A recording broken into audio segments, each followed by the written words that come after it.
Est-ce qu'on est à deux doigts d'une vraie révolte du monde médical aujourd'hui? C'est compliqué de vous répondre parce qu'il ne faut jamais oublier, malgré tout ce qu'on entend, que les soignants, être soignant, c'est une vraie vocation, vous savez.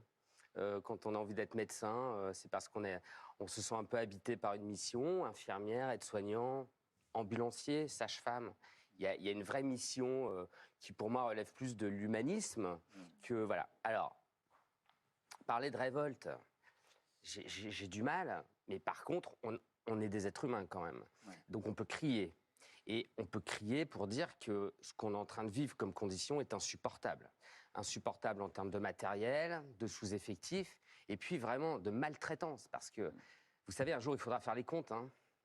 Voilà, un jour, on fera les comptes sur les conséquences psychologiques, humaines. Vous savez qu'il y a quand même eu 70 morts hein, chez les soignants en France.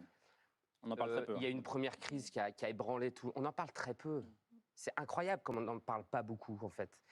Il y a une première crise qui a vraiment ébranlé les soignants. Bon, héroïsme, la population, les applaudissements, tout ça. Et puis finalement, une entraide assez incroyable hein, entre tous les hôpitaux de France. Et puis voilà, on était tous dans le... Bon. Aujourd'hui, deuxième vague. Deuxième vague. Alors là, on se dit, ben, bon, en fait, on se dit, il va y en avoir combien? Parce qu'en fait, entre la une, où en fait, on n'était pas prêt et on peut accepter l'idée de ne pas avoir été prêt. Je me dis souvent ça. Je me dis, bon, on peut accepter l'idée qu'il n'y avait pas assez de masques, qu'on ne connaisse pas la maladie, c'est de la faute à personne. Bon, mais quand même, vous savez, je fais toujours un parallèle avec une maladie grave ou un patient qui a une maladie grave. Moi, c'est mon métier. Vous savez, les anesthésistes réanimateurs, bon, ça pourrait être un cardiologue, ça pourrait être une infirmière. Nous, souvent, je pense à ça en ce moment. Quand on endort un malade le matin, enfin, sur le travail ou qu'on est en réanimation, on a l'avis des gens entre nos mains en permanence. Est-ce que vous pensez qu'on peut se permettre de dire bah, tiens, je ne vais rien faire et puis je vais attendre 6 mois après? Le rôle de l'État, quand même, c'est d'organiser les choses. Or, il ne s'est rien passé. Donc aujourd'hui, les soignants sont dans la deuxième crise. Il ne s'est rien passé. Qu'est-ce qu'ils ont vu? Qu'ils n'avaient pas de matériel, que les tests n'avaient pas été organisés, et puis que y a tellement personne dans les hôpitaux que même quand ils sont malades, même asymptomatiques, ils doivent aller travailler. C'est ça, ce que vous dites, c'est que si la deuxième vague risque d'être pire que la première, c'est parce que vous dites on est beaucoup moins fort aujourd'hui sur la ligne de départ. Alors, je dis plusieurs choses. Alors, d'abord, je dis que l'État se surpasse, et je n'ai rien contre l'État. Vraiment, j'ai rien contre l'État, mais j'analyse en fonction de ce que j'ai comme élément.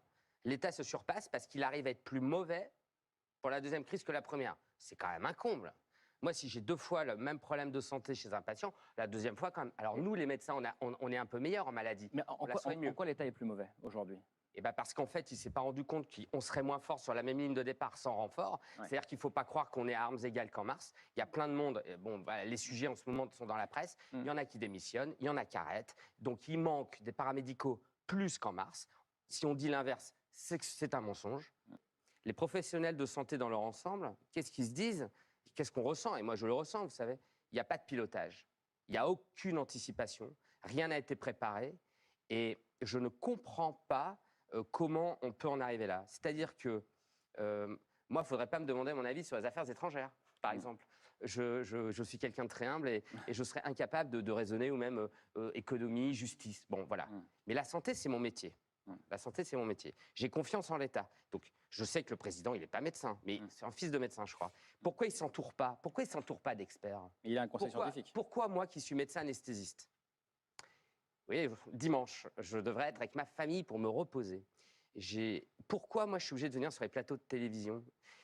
Alors certes, parce qu'il y a une certaine légitimité à obtenir avant, mais est-ce que vous trouvez normal que ce système m'oblige, moi, à multiplier les médias pour peut-être entrevoir l'espoir d'être reçu par l'exécutif pour lui expliquer en quoi il a faux sur toute la ligne? C'est pas normal. En tout cas, je vais vous dire... Vous avez fait la demande? Oh là là, monsieur, depuis le mois d'août.